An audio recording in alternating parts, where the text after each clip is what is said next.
Voilà, bienvenue pour notre avant-dernier rendez-vous, puisque aujourd'hui on va attaquer l'armature de notre pièce. Et puis après, donc, il ne nous restera plus que le montage. Donc là, aujourd'hui, je vais vous montrer un petit peu comment réaliser un croquis, un patron pour pouvoir voilà, découper ou couler nos gatines. Donc en fait, moi je travaille essentiellement sur voilà, du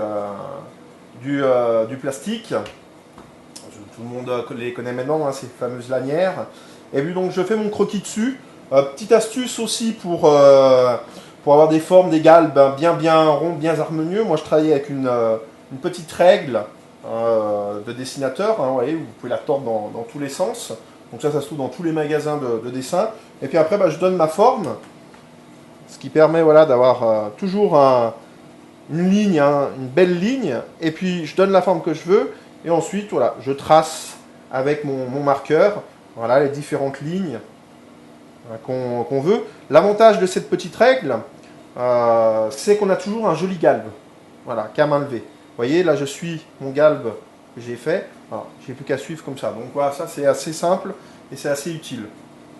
Ensuite, donc, notre plastique, pour le découper, parce que souvent, quand je faisais des stages, voilà, c'était toujours tout le monde trouvait que c'était un petit peu dur à découper. Donc il y a une façon très simple, c'est de passer ce plastique un petit peu au four, à une centaine de degrés, pour le ramollir un tout petit peu, et après on le découpe facilement au couteau. Donc voilà, je vais le placer au four, 2-3 minutes, et ensuite, voilà, on pourra le découper au couteau.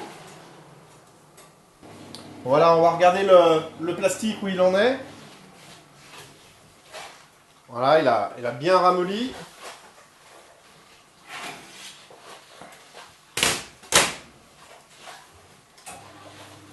Voilà, on va commencer à le découper. Vous voyez, ça va super bien. Bon, il faut quand même appuyer sur le couteau. Je vous mentirais si je vous dirais l'inverse.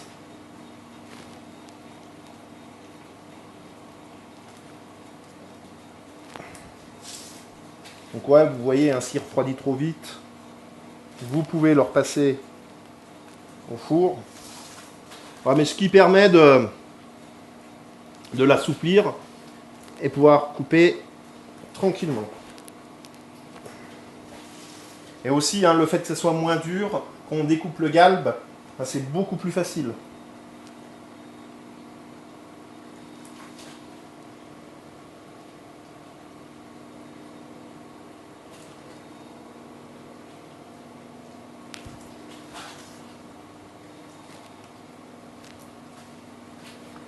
Voilà. Donc là, on peut le retirer. Alors des fois, ça coupe pas forcément au bout, faut repasser avec le couteau.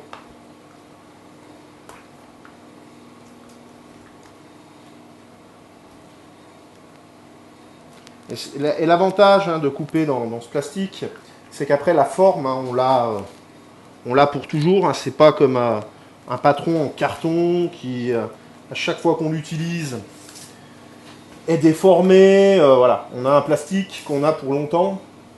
Donc c'est aussi un bon investissement.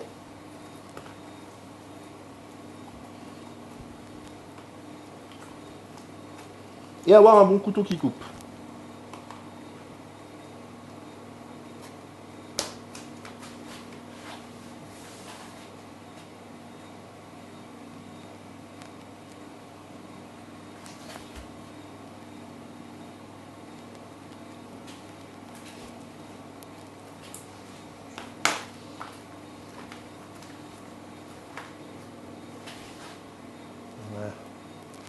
On va y arriver.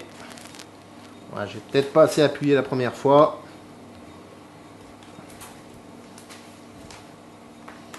Voilà, nickel.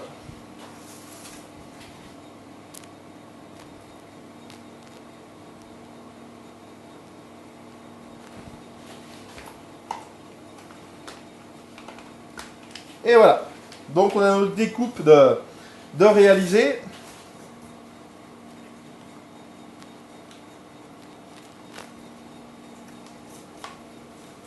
Donc là, vous avez deux techniques où on utilise donc ce bout de plastique pour pouvoir poser sur la nougatine qu'on a étalée et découper. Ou alors on utilise cette forme-là pour pouvoir couler la nougatine dedans. Donc là, c'est ce qu'on va faire aujourd'hui. Parce que tout le monde sait étaler une nougatine et mettre un patron dessus pour pouvoir découper. Donc nous, on va plutôt se concentrer sur la nougatine coulée. Donc nougatine sésame nature. D'accord. Donc là, on est parti sur une double recette, donc c'est-à-dire 600 g de glucose, 800 g de sucre semoule et donc 360 de sésame. Donc là, j'ai lancé la cuisson. Hein, on ne change rien par rapport à d'habitude. Voilà. Même technique que d'habitude. Sauf qu'à la cuisson, on pourra donc venir couler la nougatine. Petite astuce que j'ai oublié aussi de vous préciser, dans la recette, j'ai ajouté un petit peu d'isomalte. Pour la recette là, que je viens de vous citer, j'ai ajouté 60 g d'isomalte. C'est juste pour fluidifier en fait la nougatine pour qu'elle coule bien partout. Voilà. Donc là, je vais remettre mon patron au four pour tempérer un petit peu la plaque pour pouvoir la nougatine, pour que la nougatine s'étale bien en fait sur notre plaque. Donc voilà, on met au four et on attend que la nougatine arrive. Voilà, la nougatine sésame est bientôt prête, donc on a une jolie couleur caramel. On va ajouter donc notre sésame.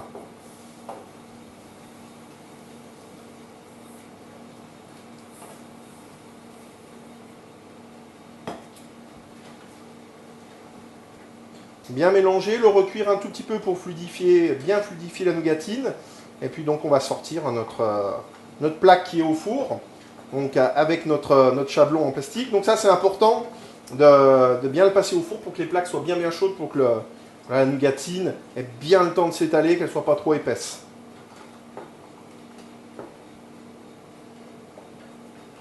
Alors on va sortir donc notre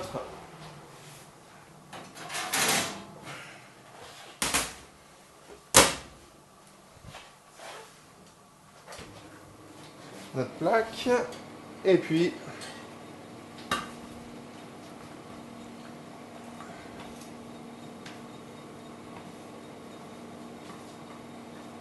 voilà.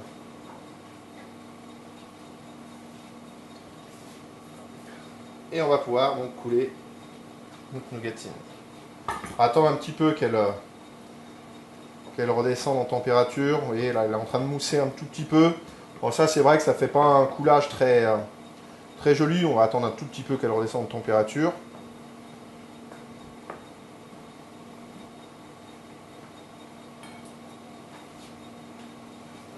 Voilà, on commence à la couler gentiment.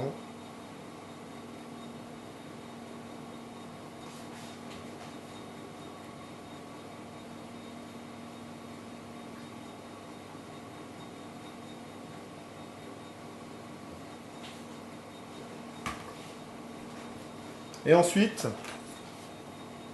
voilà, avec un couteau, on va pousser la nougatine.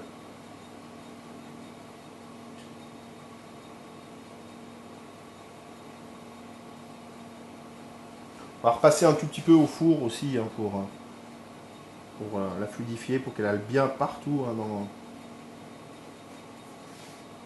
dans les angles hein, de notre moule. Alors là, on n'a pas une forme très complexe, donc vous voyez, elle s'étale assez rapidement. Alors l'avantage aussi de ce procédé, hein, c'est que le jour où vous n'êtes pas en entreprise, vous pouvez confier à n'importe qui hein, le coulage de la nougatine, puisque la forme est prédécoupée. Donc il n'y a plus qu'à couler dedans, et vous aurez tout le temps le même résultat. Donc ça aussi, ça c'est un avantage hein, qui est pas négligeable. Donc là, on va remettre au four un tout petit peu pour la fluidifier. Et après, on pourra démouler et couler donc la deuxième partie. Voilà, on n'a fait qu'une seule plaque. Donc voilà, en entreprise, on peut faire 2 plaques. Comme ça, voilà, on va beaucoup plus vite. Pendant qu'elle est en train de recuire un tout petit peu, on va prélever hein, un petit peu de nougatine.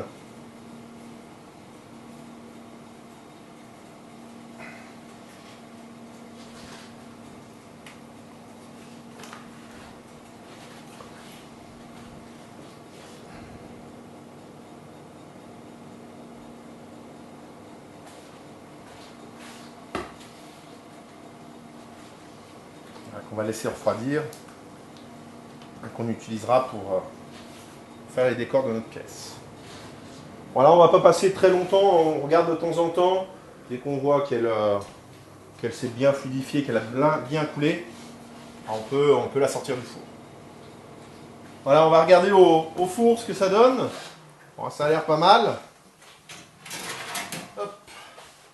Voilà, le four, hein, je l'ai mis 130 degrés. Enfin, donc, ouais, juste histoire de bien lisser la nougatine. Si vous voyez qu'il y a des petites coulures, voilà, on arrange ça.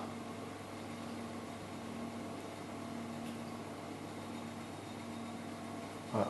Vous voyez, hein, c'est bien plat, on a bien notre forme. Voilà, un bon travail bien régulier. Là, on va attendre que ça refroidisse un tout petit peu. Et puis donc, on pourra voilà, démouler notre plaque, notre nougatine. Voilà, et avoir notre forme voilà, déjà découpée. Alors, on va regarder si notre nougatine est assez refroidie. Alors, on y va doucement. Ouais, voilà. Vous voyez, on tire un petit peu sur le plastique. Et vous voyez, il se démoule gentiment. Alors là, comme je vous ai dit, hein, la forme n'est pas très compliquée, donc ça va bien démouler. Alors je vous conseille, hein, pareil, petite astuce, hein, de démouler quand c'est encore chaud, hein, pour éviter que le plastique est trop refroidi, et après vous risquez de casser votre nougatine. Hein, donc démouler quand c'est encore chaud. Surtout hein, sur les petites pointes comme ici.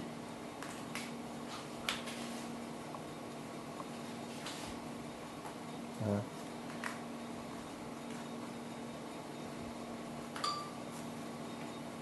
Et voilà.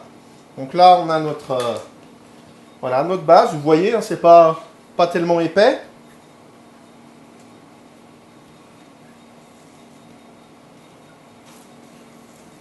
Voilà, elle est encore chaude, hein, donc on peut bien la décoller.